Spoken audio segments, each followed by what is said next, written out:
Greeting to all in school management and organization. Today we will discuss about maintenance of different registers and records. Every school has to maintain various records and registers to make the process of administration efficient because effective administration of the institution is always depends upon the maintenance of records and registers. So here records and registers are essential because of the following reasons. They are: first one, to provide accurate statistical reports to the parents, society and government. So whatever information you are going to include in the records and register, that should be accurate information, that should be accurate statistical information, because that information you are going to report to the parents, society and government. Next, second one, to check irregularity in the attendance of students and staff.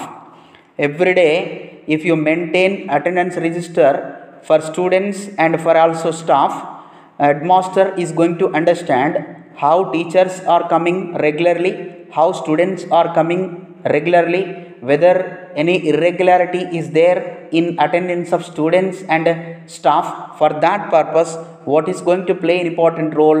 Records and registers are going to play an important role. Next, third one, to present the entire school history of the child. Each and every child history is going to be available in the school, from the birth of the date of birth to the student, what education he got in that institution, how many years that student is in that institution. Everything will be there in that records and registers of the school. So entire history of each and every area is going to be available in the school itself only. Next, fourth one, to apprise the effectiveness of the instructional programs to the authorities and users. So here apprise means what? Whatever instructional programs are going to take place in the classroom, so those instructional programs are going to be assessed by the teachers and by headmaster, because of the records and register itself only. When there is no record, there is no register, so there is no possibility of assessment of instructional procedure in the institution, because success of the institution, success of the school is always depends upon the teaching learning process in that institution. It is nothing but instructional procedure in that institution. So for the purpose of knowing that whether instructional procedure is in effective manner or not, what is going to play an important role? Assessment of the instructional procedure. For the purpose of doing assessment of the instructional procedure, what is going to play an important role? What are going to play an important role? Records and registers are going to play an important role. Next one, to transmit history of school and children and their progress over a period of time. First point, you are going to transmit. When records are there, registers are there, then there is a possibility of transmit of history of that school from one generation to another generation over the years. At the same time, children, how children are progressing that institution, how progress is taking place in that institution, each and everything is going to be included in records and registers. When that institution is maintaining records and registers, it is nothing but that institution is ready to give the history of the school, history of the child, progress of the institution to the society, to the parents and to the government. And next one, to reduce retardation and failure to minimum. When records are there, registers are there, what is going to take place? Assessment is going to take place, evaluation is going to take place by concentrating on the physical resources, by concentrating on the human resources, by concentrating on the teaching learning process of the institution, what is going to take place? Assessment is going to take place, evaluation is going to take place. So when there is an assessment, evaluation, by taking the support of registers and records, so there whatever failures are going to take place, whatever retardation is going to take place, so there, so that area you can able to minimize. Failure is going to be minimized, retardation is going to be minimized. So for the purpose of minimizing a failure, for the purpose of minimizing retardation, what are going to play an important role? Records and registers are going to play an important role. Why means? By doing the assessment of records and registers, by doing an inspection of records and registers, if any problem will be there, what you are going to do? You are going to do the inspection. When you do the inspection, what you are going to identify? Problems you are going to identify. For each and every problem, what you are going to do? You are going to give solution to the problem. So that's why there is a possibility of minimizing failure. There is a possibility of minimizing retardation. And next one, to have proper control and coordination between human resource development elements, infrastructural facilities and budget.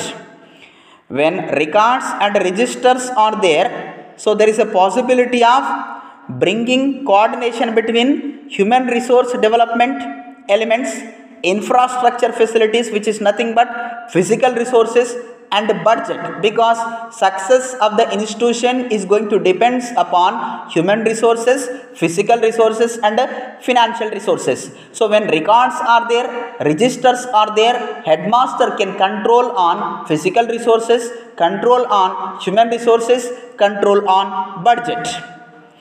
Next, now we are going to discuss about records, means that kinds of records. Just we are going to find out what records are going to be available, what records we are going to maintain in institution or in school. So here school records may be classified into following categories. In that category A, the general records. What will come in the general records? School calendar, logbook, visitors book. So these three books will come under in general records. Next to B, category B, educational records. So here one by one, general timetable, teacher's timetable, institutional plan, teacher's diary, lesson plans, unit plans and annual plans, scholastic achievement record. Scholastic achievement record is nothing but for the purpose of knowing the performance of each and every student in teaching learning process. You are going to write scholastic achievement record. Next, progress cards of the students, transfer certificates, conduct certificates, and last one, bona fide certificates. These all certificates will come under in educational records. Next category C, administrative records. So what records will come in administrative records? Admission register, teachers attendance register, students attendance register, service registers of teaching and non-teaching staff. Means that service registers means what? Date of joining of that teacher in the school and how many working days he attended, how many days of leaves he have taken, any special leaves have taken by the teacher, everything, any in-service or a pre-service program is completed, any other higher education is there, that education is also going to be included in that record. So that register is called as service register, especially for government employees. So these registers are going to be available. Next, casual leave register and other leave registers. Whenever teachers are going to take leaves, so for the purpose of mention that information in one register, you are going to maintain that register. Casual leave register, next punishment register, next inward outward register. Inward outward means some letters will come to the school and we are going to send records to the letters to the other departments. So that's why it is called as a inward outward register. So these all registers will comes under in administrative records. Next category D, financial records. 1. Acquaintance register, daily cash book. మూడవది third one, main cash book. It is also called as ledger book. Next one, bill register. Next, contingent register. Next one, register of scholarships.